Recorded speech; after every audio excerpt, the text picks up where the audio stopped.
E aí, gente, enquanto isso, vou continuar falando aqui. Como é que vocês estão? Da última vez que eu falei alguma coisa aqui, o pessoal falou que eu estava muito sério. Eu cheguei, já abre a Bíblia aí, em nome de Jesus. Aí o pessoal, cara, não deu nem boa noite, não falou nada. Mal educado, maluco. Eu tô bem também, graças a Deus. Não tive férias ainda, mas Deus está junto aí, renovando as forças. Vamos voltar a estudar quando? Só Deus sabe, né? Essa vida boa tá acabando. Ficar botando videozinho aqui e o jogo no lado.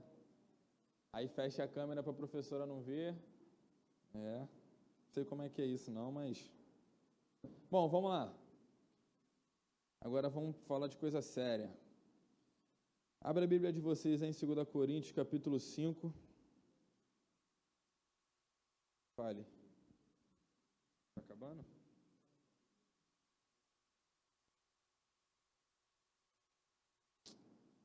Amém? Abriu? 2 Coríntios 5, versículo 7. Hoje nós vamos falar sobre as características do cidadão do reino, amém? Mas antes disso a gente vai orar. Vamos lá. Senhor Deus e Pai, estamos aqui, Senhor. Passamos pelo momento de louvor, Senhor, tanto de músicas, Senhor, quanto de dízimos e ofertas, Deus, e somos gratos a Ti, Senhor, pela presença do Teu Espírito Santo. E gratos a Ti, Senhor, porque o Senhor nos capacita, Senhor, o Senhor nos permite abençoar a Tua obra, Deus. Que o Senhor possa continuar, Senhor, assim como o Cauã estava orando aqui, Senhor, nos abençoando, Senhor, nos capacitando, Senhor, para termos o dom da generosidade, Senhor, também que é extremamente importante para o avanço do Teu reino. Nesse momento, Senhor, momento da Tua palavra, Deus, que não sejamos apenas fisicamente aqui, Deus, mas que o Teu Espírito possa estar presente neste lugar, assim como já está, Senhor. Que Ele possa tocar nos nossos corações, Senhor, não somente no dele, Senhor, mas também no meu, Deus.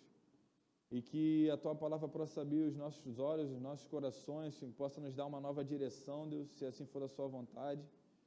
E que possa, Senhor, fortalecer, Senhor, aquilo que já pensamos. Te peço, Senhor, no nome de Jesus Cristo. Amém. Bom, vamos lá. Minha introdução aqui vai ser basicamente a aula da Silvinha e a aula da Raquel. A Silvinha falou sobre o reino de Deus não ser físico e a Raquel falou sobre o reino de Deus dentro de nós. Vocês estiveram nessas aulas? Se vocês não estiveram, as aulas estão lá no YouTube da galera da atividade. Calma, deixa eu rodar o relógio aqui para eu... Está lá no YouTube da galera da atividade. Então, dá uma buscada lá. Já tem as duas aulas lá. Provavelmente a minha vai entrar daqui a pouquinho.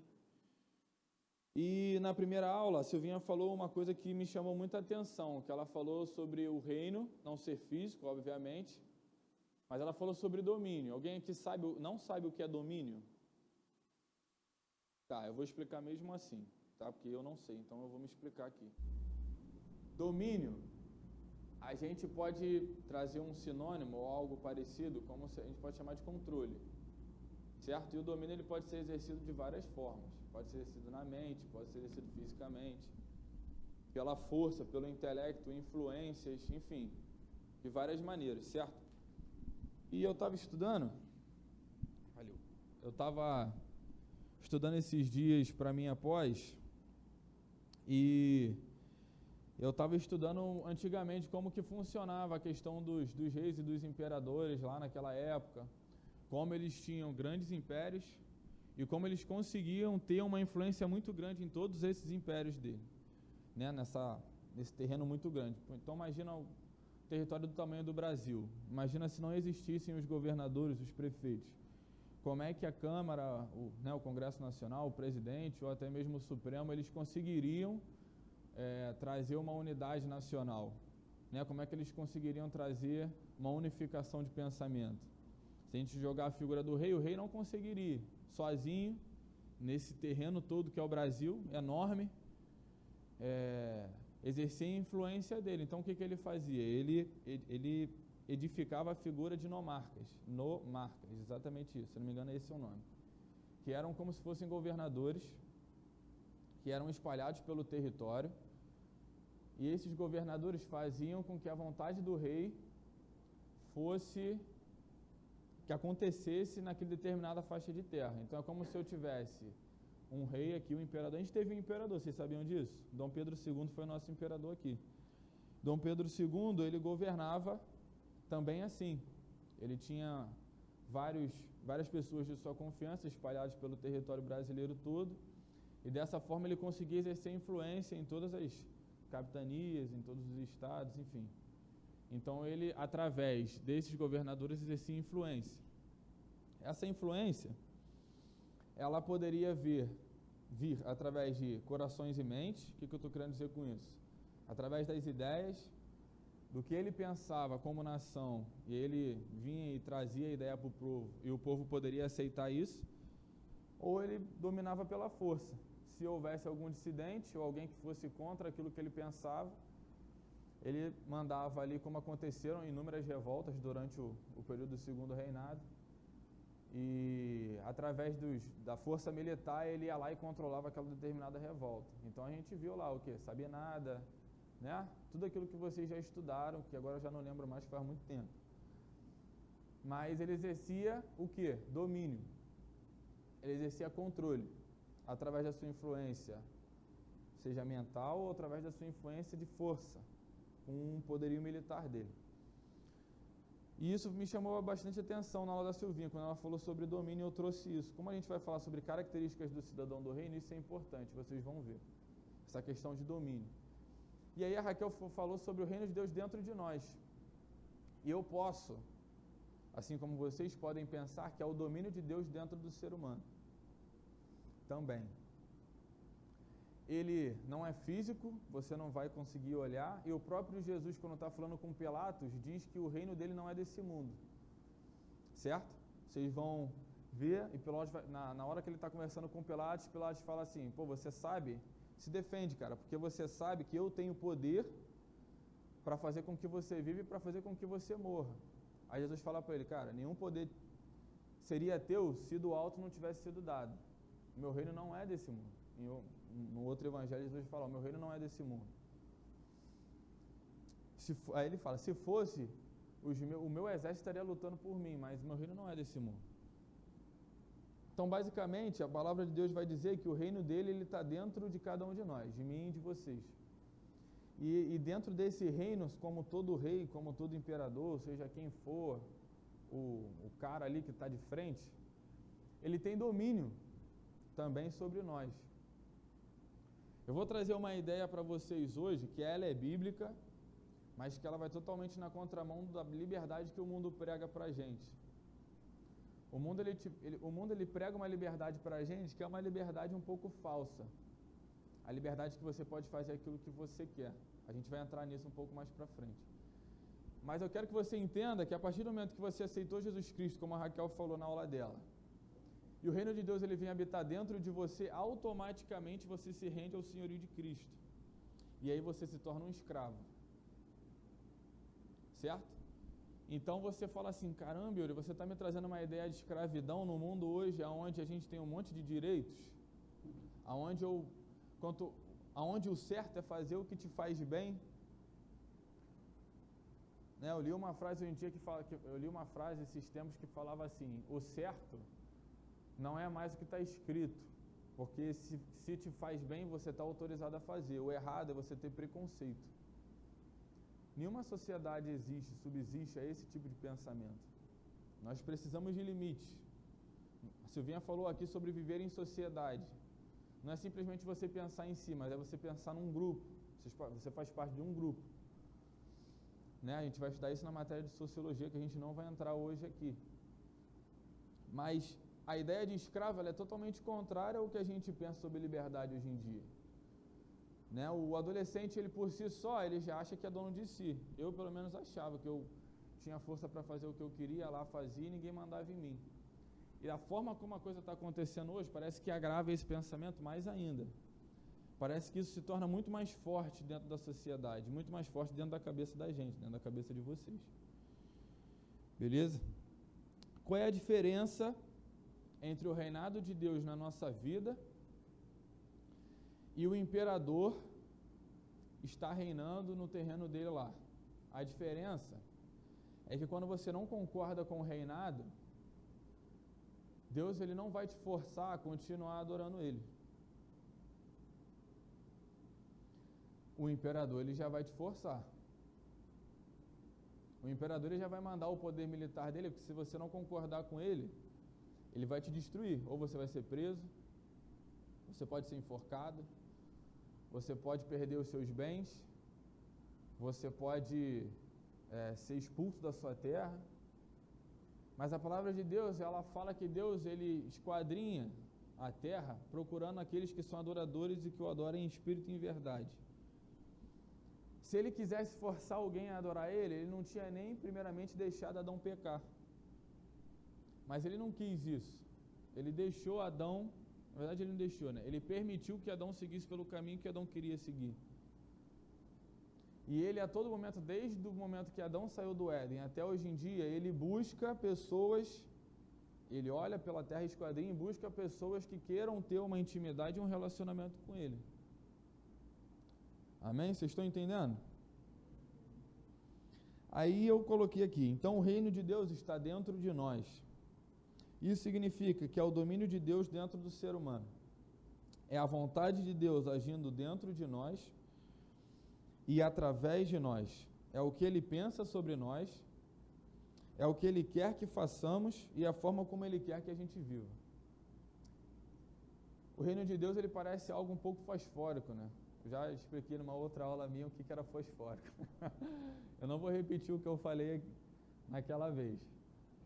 Mas é algo abstrato, algo que você não consegue, se você não parar para pensar, raciocinar e tentar entender simplesmente por um trecho que é o reino de Deus, você fica meio perdido. Pô, então, aí Jesus vai falar que na parábola que o reino de Deus é como uma semente de mostarda. E, pô, então o reino de Deus é uma semente de mostarda. Aí depois ele vai falar, não, o reino de Deus é isso. Aí tu, pô, então não é mais uma semente de mostarda, então o reino de Deus é aquilo. E ele vai dando várias ideias para você tentar capturar o que é o reino de Deus. Mas eu me arrisco a dizer que a partir do momento que o Espírito Santo ele está dentro de você, o reino de Deus ele habita dentro de você. Amém? E aí você se torna cidadão do reino de Deus. A partir do momento que o Espírito Santo mora dentro de você, você se torna cidadão do reino de Deus. E esse reino que está dentro de você, ele quer te transformar e ele quer fazer com que você transforme vidas. Então, através de você, é um poder que opera para fazer com que você seja mais parecido com Cristo a cada dia que passa. E é um poder que opera através de você com poder para a vida de outras pessoas, para que você possa, através do poder do Espírito Santo, estar abençoando a vida de outras pessoas. Amém? Então, estou resumindo aqui o reino de Deus. Se você quer algo mais específico, a aula da Silvinha está lá no YouTube. Beleza? É difícil, gente, a gente deixar Deus no comando. Ontem, quem estava aí no Tá Ligado, eles falaram bastante sobre isso. O pastor Júnior falou, então, abertamente e diretamente sobre isso. O pastor Andrew depois falou sobre Deus ter pensamentos e planos maiores do que os nossos, e realmente Ele tem. Vamos falar um pouco sobre... eu estou com tempo? Minha introdução basicamente já foi, então estou com tempo. Vamos falar um pouco sobre o mundo. E um pouco sobre liberdade, para vocês terem uma ideia do que tem acontecido hoje em dia.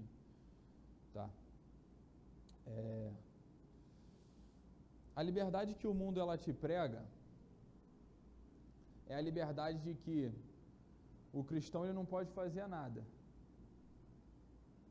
De que o cristão não pode sair para beber com os amigos, o cristão não pode sair ficando com as meninas ou com os meninos, o cristão não pode aproveitar às vezes e experimentar uma coisa diferente, alguma droga, algum entorpecente ali diferente, né? O cristão ele não pode namorar, já falei, né?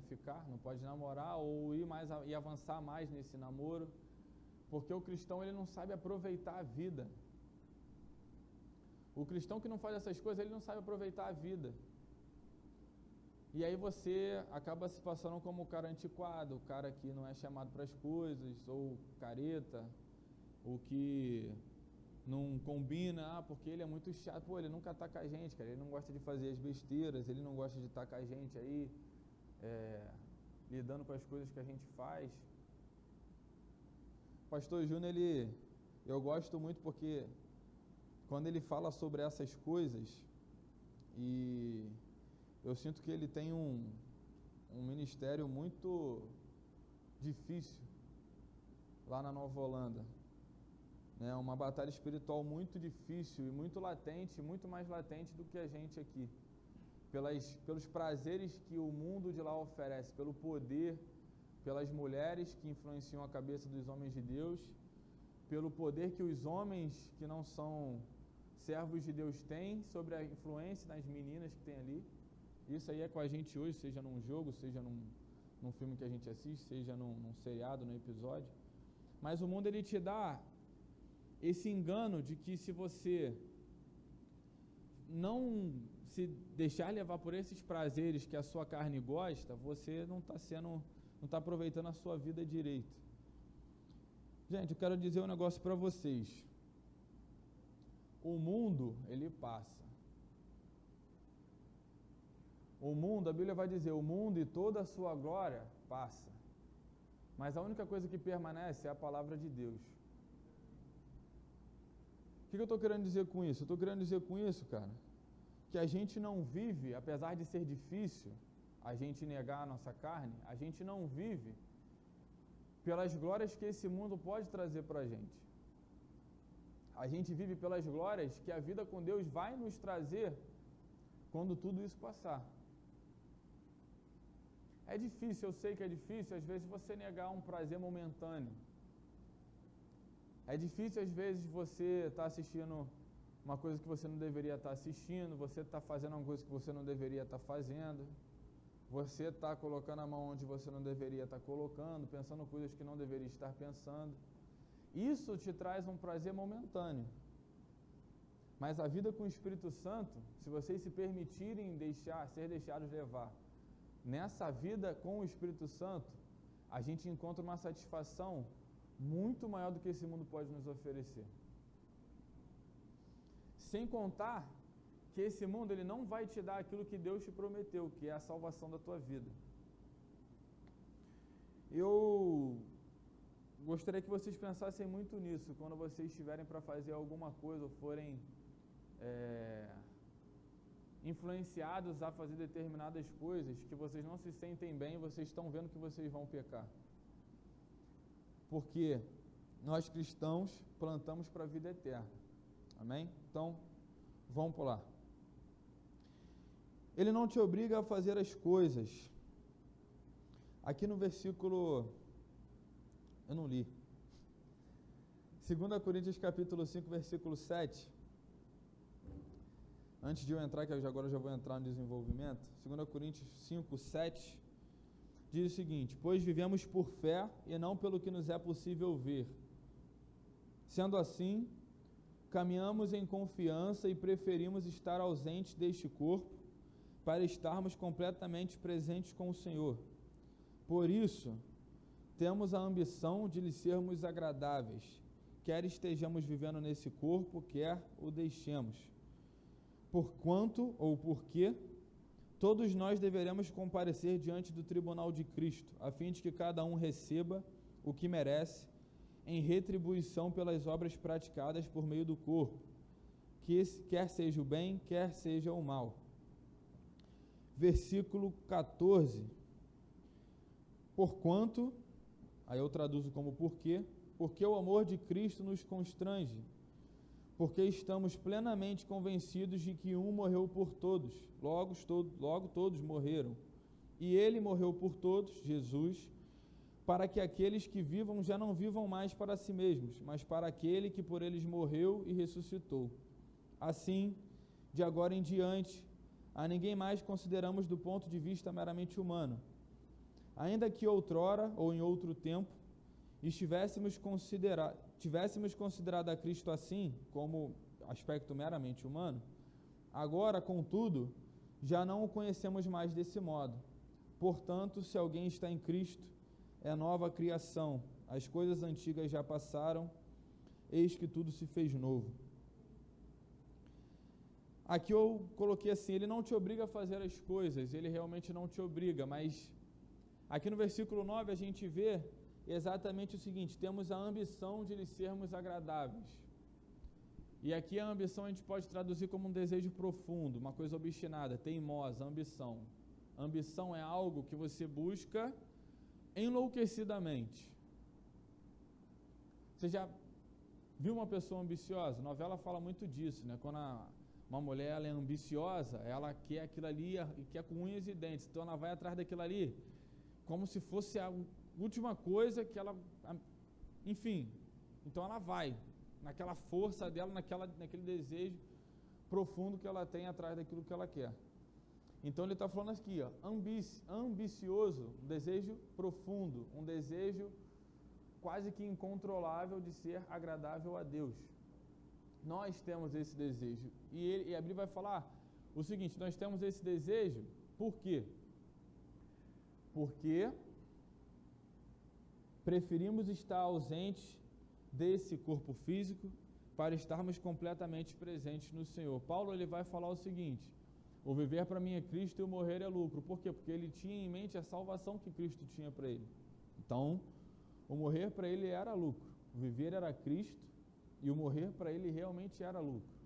Ele olhava lá para frente da vida dele, não era agarrado a nada aqui, e buscava agradar a Deus nas ações, nas atitudes, naquilo que ele fazia e naquilo que ele pensava. Por que uma introdução que fala sobre o domínio de Deus e a vontade do homem em agradá-lo? Coloquei aqui, porque ser cidadão do reino significa aceitar o discipulado de Cristo para a sua vida. É necessariamente. Por quê? Não é algo que você fala assim, vou aceitar Jesus agora e depois eu vejo essa questão. Não. Vamos lá, por que você aceita Jesus? Porque ele fez um milagre na sua vida? Não. Porque ele curou alguém? Porque ele te livrou da morte? Não, você reconhece que existe um Deus através desse milagre, desse livramento que ele te deu. Mas se você não se arrepender dos seus pecados, eu posso te afirmar que você ainda não entendeu o que é aceitar Jesus. O que é reconhecer Jesus como seu Senhor e Salvador. Estar diante do senhorio de Cristo, estar debaixo do senhorio de Cristo, ser um escravo de Cristo, necessariamente você precisa se arrepender dos seus pecados, pedir perdão e se converter dos seus maus caminhos. Ser discípulo de Cristo necessariamente significa mudar as suas atitudes. Quando a Bíblia fala que você é nova criação, ela fala que o que está para trás, que foi feito, que era errado, você não pode mais fazer.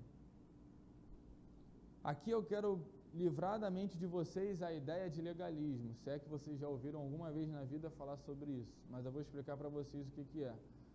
É a ideia de que você, fazendo, pode ser salvo, ou seja, eu sou salvo porque eu sou assim, porque eu faço isso, porque eu sou um cara bom que ajuda os pobres, ou porque eu venho à igreja todo domingo e eu dou o meu dízimo certinho, eu sou salvo. Não, você não é salvo por causa disso. Isso é fruto da tua salvação. Amém? Isso é fruto porque você aceitou Jesus Cristo como o Senhor da sua vida. Mas você não é salvo por causa disso. Você é salvo porque entendeu quem você é, você entende o que Cristo fez por você e você se arrepende dos seus pecados. Aí a salvação vem. Aí Jesus Cristo vem habitar dentro de você, o Espírito Santo ele vem dentro de você, e o reino de Deus vem dentro de você. E aí você se torna cidadão do reino de Deus.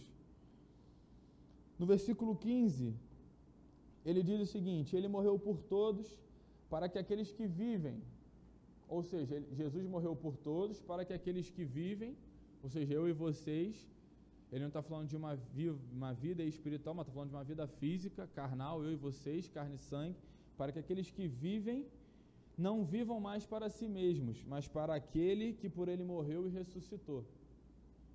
Então ele está falando que necessariamente você abdica da sua vida em prol daquilo que Deus quer fazer contigo. Gente, eu quero que vocês entendam que não basta ser simpatizante do cristianismo. Não é simplesmente você gostar de vir à igreja, não é simplesmente você assistir um culto ou outro, mas é verdadeiramente uma mudança e uma transformação de vida. Ser cidadão do reino necessariamente significa mudar de vida.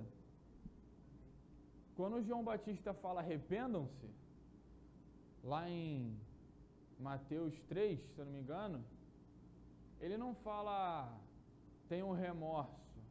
A palavra ali é metanoia, é mudança de atitude, de mentalidade, é você estar andando para trás e se arrepender e mudar completamente 180 graus o teu caminho e andar para o outro lado. A gente está falando para você ser simpatizante, que você tem afinidade, tem uma certa afinidade com o Yuri, ou tem uma certa afinidade com a Silvinha, tem uma certa afinidade com o pastor Carlos. Não, ele está falando de entrega, está falando de vida diante do altar. Porque eu quero que vocês entendam que o reino de Deus é uma coisa séria. Vocês efetivamente no dia que morrerem, ou vocês vão para o céu, ou vocês vão para o inferno. Independente do que o mundo ele prega por aí, a verdade é essa, gente. E é a verdade que a palavra de Deus nos ensina. No versículo 17 ele fala o seguinte: se alguém está em Cristo, é a nova criação. E vem exatamente ao encontro do que a gente está falando aqui. Nova criação. João, no livro de João, quando Jesus está falando com Nicodemos, ele fala justamente isso. Nicodemos, aí Nicodemos fala assim: mestre, como pode ser isso? Um homem entrar no ventre da sua mãe e nascer de novo. Aí Jesus fala assim: pô, Nicodemos, não é possível que tu não está entendendo o que está escrito. Não tem como entrar. Jesus não fala isso, mas eu estou aqui no pensamento de Jesus. Pô, não é possível, Nicodemos, tu está pensando num negócio desse, cara. Aí ele fala, você é mestre em Israel, está há tanto tempo estudando e não entendeu o que está escrito. Se você não nascer do alto, ou seja, o arrependimento de João Batista e a vinda do Espírito Santo, você não pode entrar no reino dos céus. Amém. Se fôssemos perfeitos, seria mais fácil. A gente não precisaria abrir mão de nada, das nossas vontades, do nosso pensamento.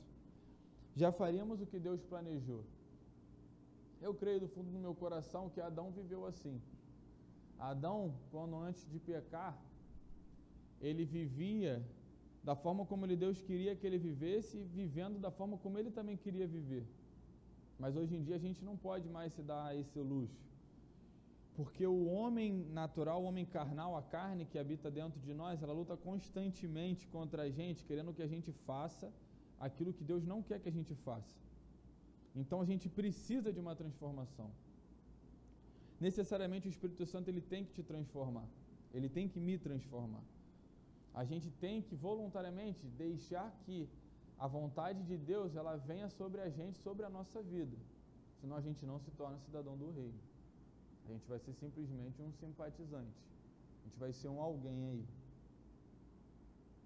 Eu sinceramente não quero chegar diante de Deus e Ele falar que não me conhece. Eu espero que vocês também não queiram que isso aconteça com vocês. Então, resumindo até aqui. Quando você aceita Jesus e seu reino, vem habitar. Quando você aceita Jesus e seu reino vem habitar dentro de você, você se torna escravo de Cristo e se rende voluntariamente ao seu senhorio e ao seu domínio. Eu sei que a palavra de Deus ela diz que você é filho. E eu sei também que ela diz que Jesus te chama de amigo. E amém, graças a Deus por causa disso. Isso é muito bom pra gente. Porque como filho, quer dizer que a gente é aceito diante de Deus. Você vivia uma vida, eu vivi uma vida e agora a gente é filho. E vocês sabem que até quando vocês estão errados, o pai de vocês briga, mas o pai de vocês não deixa de amar vocês. Ele não deixa de dar um presente, ele não deixa de se preocupar, não deixa de chorar ou de ter uma dor de cabeça. Às vezes, quando alguém, quando vocês estão em perigo, eles não deixam de ir correr atrás de vocês e livrar vocês daquele perigo. E Deus é exatamente, ou isso que acontece com a gente é um vislumbre daquilo que Deus também faz por seus filhos. Mas a gente não pode deixar de esquecer que ser filho de Deus não é um direito nosso. Foi algo que foi outorgado, ou seja, o que significa outorgado? Foi algo que nos foi concedido.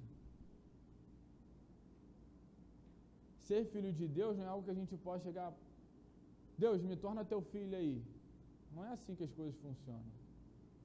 Você tem o direito a partir do momento que você aceita Jesus como seu Senhor e Salvador. Esse direito é seu. Mas quando você não aceita, você não tem peito suficiente, e diria que nem audácia, talvez, de chegar diante de Deus e requerer algo que você não pode requerer, porque não é seu.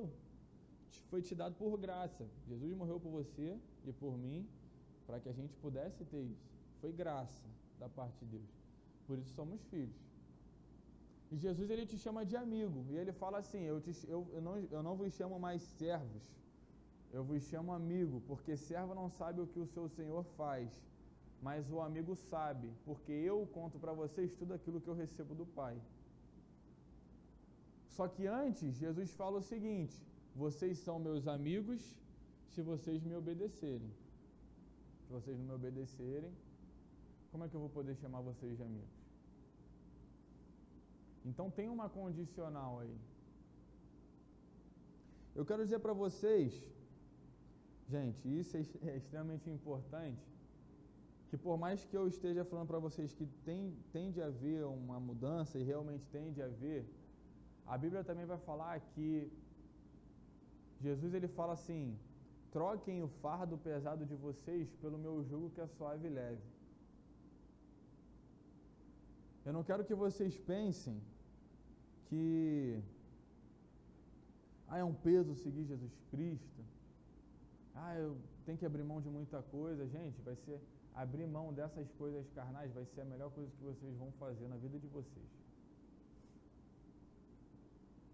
Foi uma luta muito grande, hoje eu tenho as minhas lutas, mas na época de vocês eu tinha também as lutas, e era muito difícil deixar o pecado de lado e fazer aquilo que Deus queria que eu fizesse.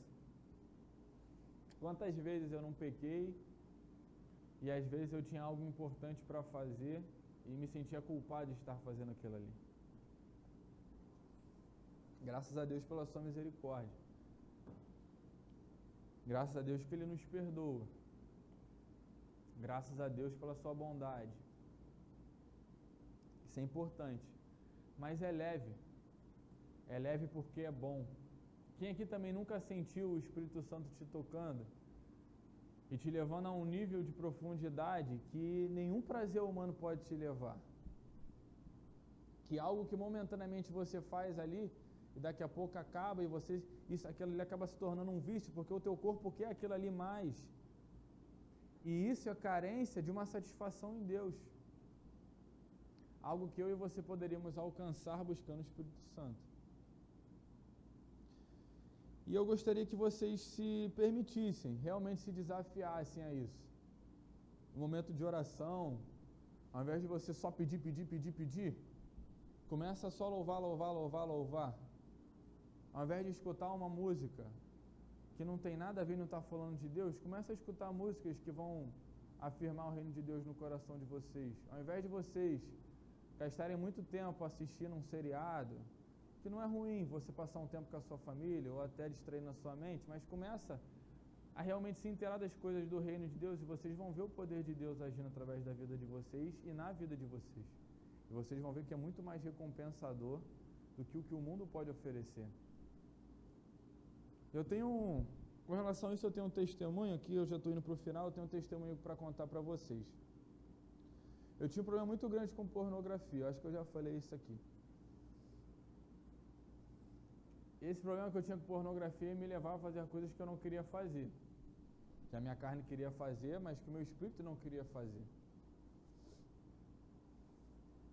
Com relação a isso, eu me sentia mal, falava para Deus, já desisti de lutar contra, voltei a lutar de novo depois, e você acaba ficando nessa inconstância, que a palavra de Deus não quer que você viva nessa inconstância, devido ao pecado que te aflige, ao pecado que está ali te enchendo o saco. Aí você acaba vivendo inconstante. E aí teve um momento da minha vida que eu fiquei solteiro.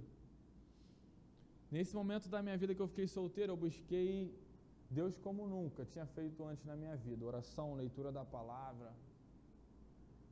Gente, sabe algo que aconteceu comigo? E a palavra de Deus ela vai testificar isso. E não é uma experiência minha que é verdade, é porque a palavra de Deus diz que realmente isso acontece. Que ela fala que quanto mais você busca o Espírito, mais a tua carne ela se enfraquece. E aí, acaba que acontece que os teus prazeres, eles também vão mudando. Porque você começa a ter prazer na lei do Senhor e na comunhão com Deus. E aquilo que antes te chamava atenção começa a perder força. Isso realmente acontece, porque aconteceu comigo. Nessa área, aconteceu comigo, graças a Deus. E eu concito a vocês fazerem isso. Concito assim, concito, né? A palavra é um jargão que eu uso muito lá no meu trabalho, mas eu falo para vocês permitirem. Provem vocês nisso, provem a si mesmo nisso. Coloca diante de Deus esse propósito. Vocês vão ver que o prazer de vocês vai mudar. Não estou falando que o pecado ele vai parar de encher teu saco, não. Estou falando só que você vai começar a viver coisas com Deus que vai ser muito maior do que aquilo que o pecado pode te oferecer. Coloquei aqui, isso não é ruim. Esse mundo não é mais o mundo que Deus planejou no começo.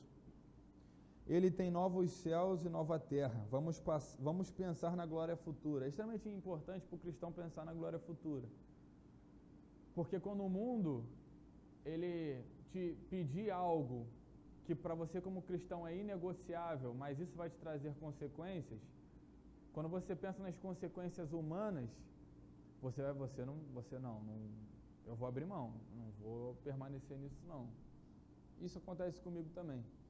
Mas quando a gente começa a pensar naquilo que Deus tem pra gente, aí você fala assim, não, calma aí. Eu não vou abrir mão. Não posso abrir mão. Não posso perder a minha comunhão com o Espírito Santo. Não posso perder a intimidade que eu tenho com Deus. Não posso perder a salvação que eu tenho em Cristo. Eu não posso me vender para esse mundo. E aí você começa a lutar, que é o que Deus quer que você faça, que você lute. O Espírito Santo está dentro de você para te dar forças para você vencer. 1 Coríntios vai dizer que não vem nenhuma tentação sobre você que você não possa superar com a ajuda do Espírito Santo. Então, se você está passando por algo, cara, eu te dou a certeza que você tem forças para vencer. O Espírito Santo está dentro de você e ele te ajuda nisso. Então, não abra mão da sua luta. Se entrega mesmo, cara.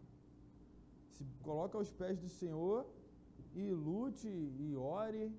Se for necessário, fale com alguém de confiança para que ele ore junto com você. Fale com seu pai, com a sua mãe, para que você possa vencer isso. Coloquei aqui. Apocalipse é o triunfo da igreja. E realmente é. A satisfação em Deus nos traz confiança. E tendo falado isso tudo, o meu objetivo com isso tudo é justamente trazer para vocês, talvez não da melhor forma possível, mas do melhor que eu pude fazer, mais rápido que eu consegui fazer, é tentar trazer para vocês a ilusão que o mundo oferece, uma falsa liberdade, com falsos prazeres, que vão fazer vocês se viciarem, se perderem, e isso acaba se tornando um caminho mais difícil para voltar.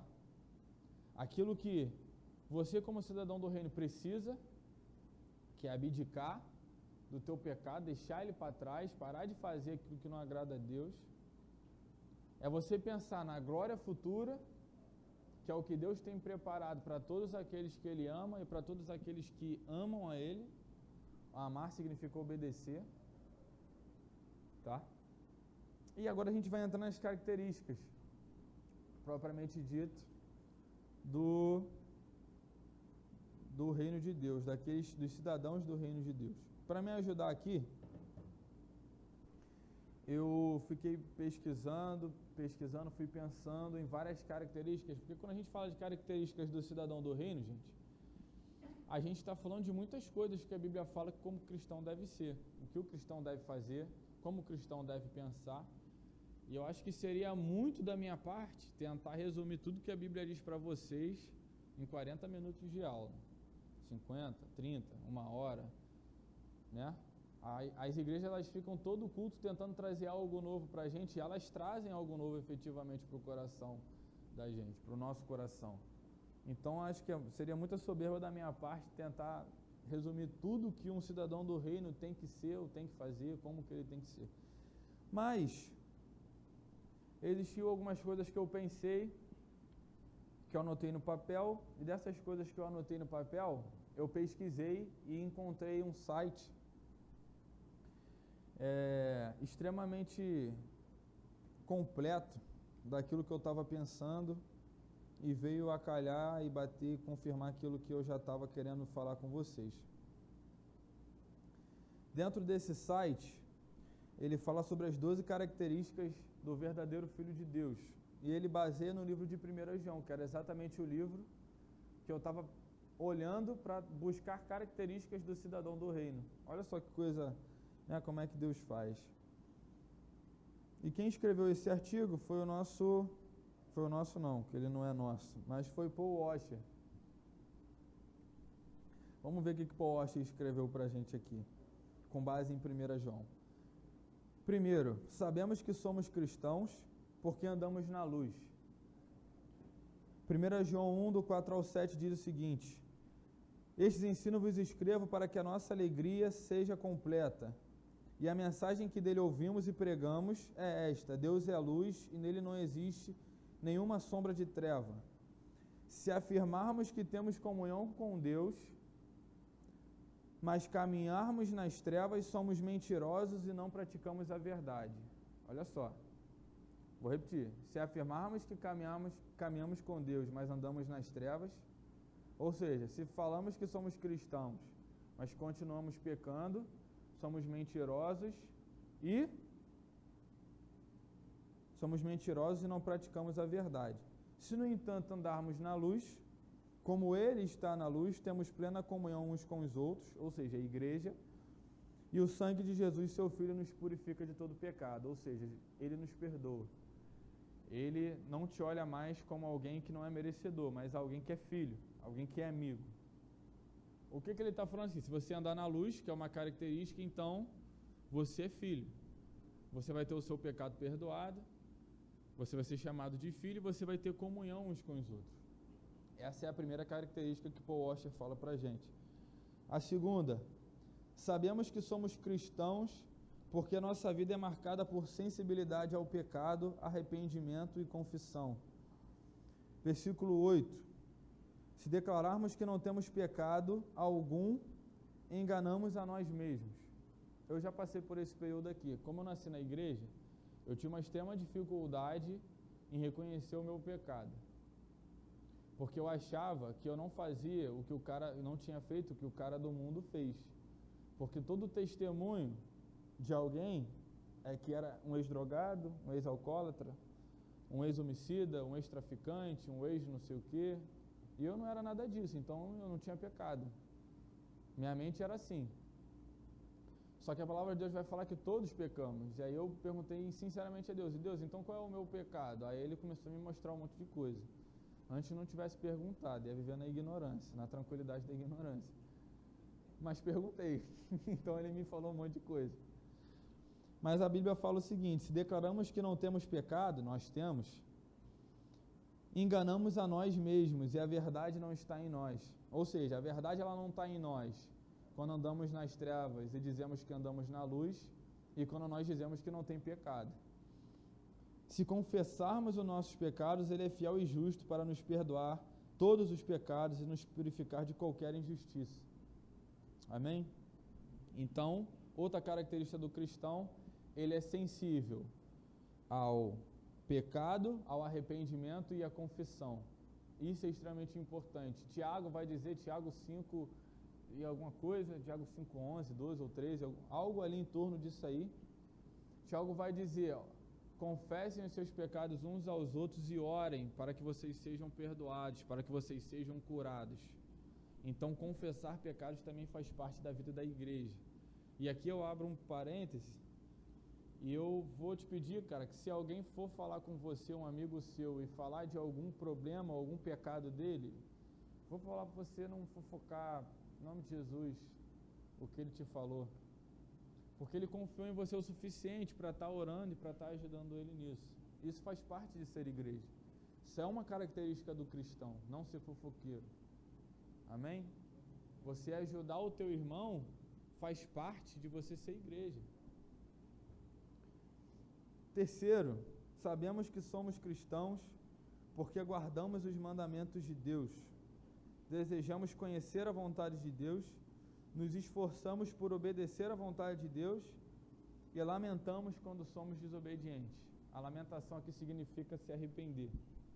Lamentar, né? Alguns vão dizer lamentar, outros vão dizer chorar. A Bíblia vai falar, bem-aventurados os que choram. Vocês lembram disso? Mateus 5,5, se eu não me engano, Mateus 5,4, por ali. Bem-aventurados os que choram, são os que lamentam pelo pecado do mundo e pelo pecado humano. Bem-aventurados os que choram. Então, lamentar também significa isso. E ele vai dizer aqui em 1 João 2, 5, 6, que diz o seguinte: mas todo aquele que guarda a sua palavra, neste o amor de Deus tem verdadeiramente se aperfeiçoado. Aonde o amor de Deus se aperfeiçoa? Naqueles que guardam os mandamentos do Senhor, naqueles que leem a Bíblia e fazem da Bíblia sua regra de vida. E dessa forma sabemos que estamos nele. Quem declara que permanece nele também deve andar como ele andou. Outra característica do cristão, ele não somente guarda a palavra, mas ele obedece a palavra e anda como Cristo andou, ou seja, ele se torna um discípulo de Cristo, ele se submete ao senhorio de Cristo. Quinto, sabemos que somos cristãos porque amamos os outros cristãos, desejamos comunhão com eles e procuramos servi-los em atos e em verdade. Aí vai falar do 7 ao 11. Amados, não vos escrevo um mandamento novo, senão um mandamento antigo, o qual tendes desde o princípio. Aí vai no 8. Todavia, o que vos escrevo é um mandamento novo, o qual é verdadeiro nele e em vós, pois as trevas estão se dissipando e já brilha a verdadeira luz. Aquela pessoa que diz estar na luz, mas odeia o seu irmão, continua a vagar sob as trevas. Quem ama seu irmão permanece na luz e nele não existe motivo de tropeço. No entanto, quem odeia o seu irmão está nas trevas e vaga pela escuridão. Acho que eu não preciso explicar muito, porque João ele já é bem claro naquilo que ele está falando. 7. Sabemos que somos cristãos porque continuamos nas doutrinas históricas e práticas da fé cristã, permanecendo dentro da comunhão com os outros que fazem o mesmo. 2, 18 e 19. Filhinhos, esta é a hora derradeira, e assim como ouviste que o anticristo está chegando, já agora muitos anticristos têm surgido, por isso sabemos que esta é a última hora. Olha só, já era a última hora lá em torno de 100 depois de Cristo. Agora imagine em 2021 depois de Cristo. Eles saíram do nosso meio, mas na realidade não eram dos nossos, pois se fossem dos nossos, teriam permanecido conosco. O fato de terem nos abandonado revela que nenhum deles era realmente dos nossos. Ou seja, eles não permaneceram no verdadeiro ensino de Cristo. Eles se afastaram. O verdadeiro cristão tem como característica permanecer no que a palavra de Deus diz. Não é o que a cultura diz, não é o que a filosofia prega, não é o que a sociologia vem nos falar, o que a psicologia vem dizer, não é o que a televisão, seja qualquer emissora que vem te dizer, mas a Bíblia ela permanece, gente, desde muito tempo, e ela sobrevive a todas as doutrinas que o mundo tem propagado até hoje. As doutrinas que o mundo propaga passam, mas como a palavra de Deus diz, ela permanece para sempre. 8. Sabemos que somos cristãos porque professamos que Cristo é Deus e o consideramos em mais alta estima.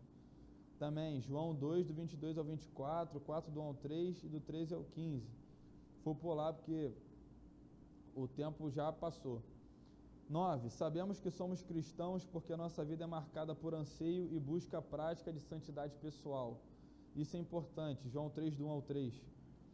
Amados, agora que somos filhos de Deus e ainda não se manifestou o que haveremos de ser, todavia sabemos que quando Ele se manifestar, seremos semelhantes a Ele, pois o veremos como Ele é. E todo o que nele tem essa plena confiança purifica a si mesmo, assim como Ele é puro. Ele está falando que o cristão, ele vive no anseio de enxergar a Cristo, e quando enxergar, ele vai ser como Cristo é, puro, e por ele pensar assim e se dedicar a isso, ele vai continuar a se tornar puro a cada dia que passa, se purificando, se purificando. Santificação, gente, viver em santidade é isso. Cada dia, dia após dia, o caminho do justo, ele vai brilhando, brilhando, brilhando, até que seja dia perfeito. 10. Sabemos que somos cristãos porque praticamos a justiça. Isso significa que a gente não pratica a maldade. A gente deixa o pecado de lado, seja o pecado contra a gente, o pecado contra o próximo ou o pecado contra Deus. E a gente começa a praticar o que a palavra de Deus manda a gente fazer. Isso é praticar a justiça. Praticar a injustiça, pecado. Praticar a justiça é praticar o que a Bíblia diz, aquilo que Jesus nos ensina. 11. Sabemos que somos cristãos porque vencemos o mundo. Embora muitas vezes sejamos pressionados e cansados, vamos em frente pela fé. Continuamos seguindo a Cristo e não voltamos para trás. Aqui ele fala, sabemos que somos cristãos porque vencemos o mundo. E a palavra de Deus fala exatamente isso. A arma que vence o mundo é a vossa fé. Ou seja, a fé que o Espírito Santo, como um dom, colocou dentro de você, é o que vence o mundo. É o que vence a tentação do mundo, é o que vence o engano do mundo, é o que vence a força do mundo sobre as nossas vidas. Tudo isso é a fé que tem dentro de você através do Espírito Santo. E aí você pode se considerar ou se caracterizar como um cristão. 12, por último. Sabemos que somos cristãos porque cremos naquilo que Deus revela sobre o seu Filho Jesus Cristo. Temos a vida eterna somente nele. Aí ele vai falar, 1 João 5, do 9 ao 12. Nós aceitamos o testemunho dos homens, contudo, o testemunho de Deus tem maior valor, porque é a palavra de Deus que ele próprio afiança acerca de seu Filho, ou seja, o que ele próprio testifica. Ele mesmo está colocando ali.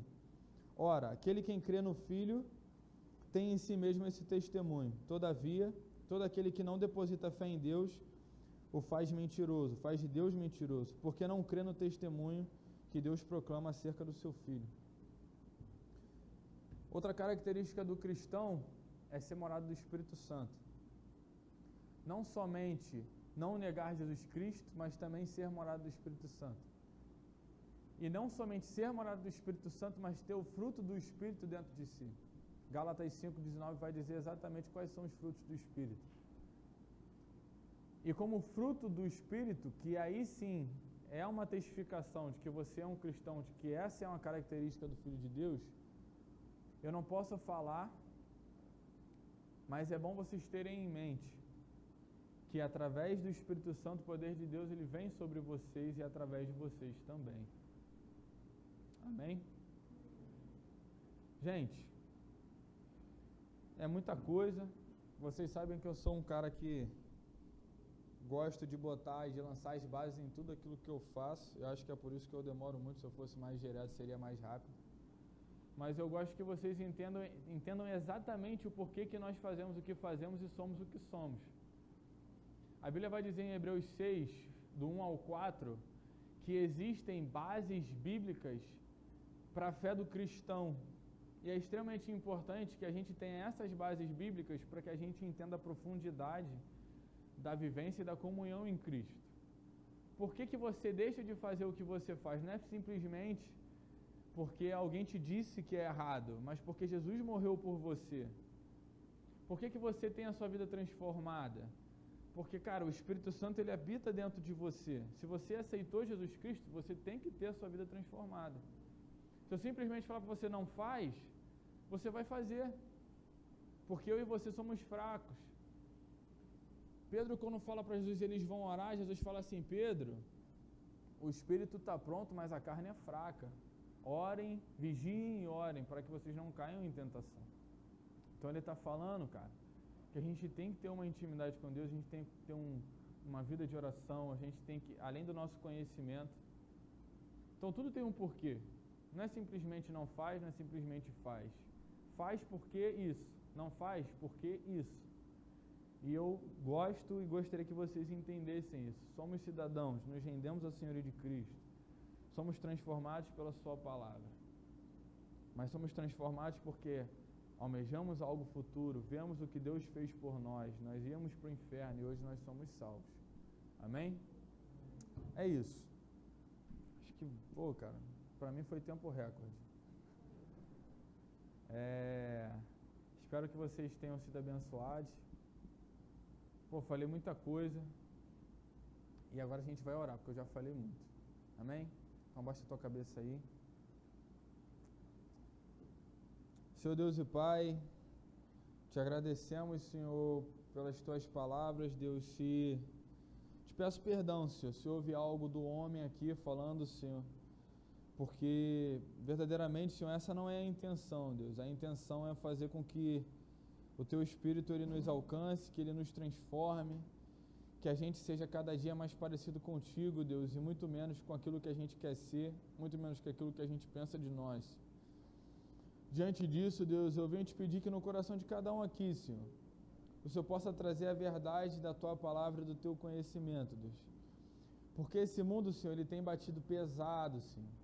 Esse mundo, Senhor, ele tem vindo com engano, Senhor, que mais parece verdade, Senhor. Mas é uma verdade, Senhor, uma meia-verdade, Deus, que não tem fundamento, Senhor. Uma meia-verdade que nos engana, Senhor, que nos seduz, Deus. Mas que ela é infrutífera, ela nos desanima, ela é passageira, mas, Senhor, a vida contigo, Senhor, traz um deleite, Senhor, traz uma satisfação, Deus, que é muito maior do que esse mundo pode nos oferecer, Senhor.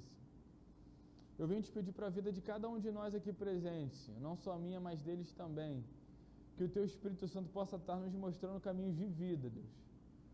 Que na nossa trajetória aqui nesse mundo, Senhor, nós possamos estar muito atentos, Senhor, com o discernimento espiritual daquilo que é engano. Que o teu Espírito Santo, que habita dentro de nós com o seu reino, no momento que nós aceitamos e reconhecemos a Ti como o Senhor das nossas vidas, Ele possa estar nos ajudando, Deus. Possa estar efetivamente apontando o caminho correto, Senhor, que nós temos que seguir, Deus. Senhor, entendemos, Senhor, que não somos salvos por isso, Deus. Entendemos que somos salvos, Senhor, através do que Cristo fez, Senhor, mas também entendemos, Deus, que como cristãos que somos, Deus, nós temos um padrão de vida a seguir, Deus, nós temos um padrão de vida a pensar, Deus, e através desse padrão de vida, Senhor, que é um fruto, Senhor, daquilo que Teu Espírito Santo tem feito através de nós e dentro de nós, que todos os porquês possam ser respondidos, que todas as dúvidas possam ser sanadas, Deus. Todas as dúvidas, Deus, que nos afastam da Sua presença, Deus. Que o Teu Espírito Santo possa vir, Senhor, com uma palavra de paz, com uma palavra de alegria, com uma palavra, Senhor, que possa realmente nos trazer prazer, Senhor, diante da Sua presença.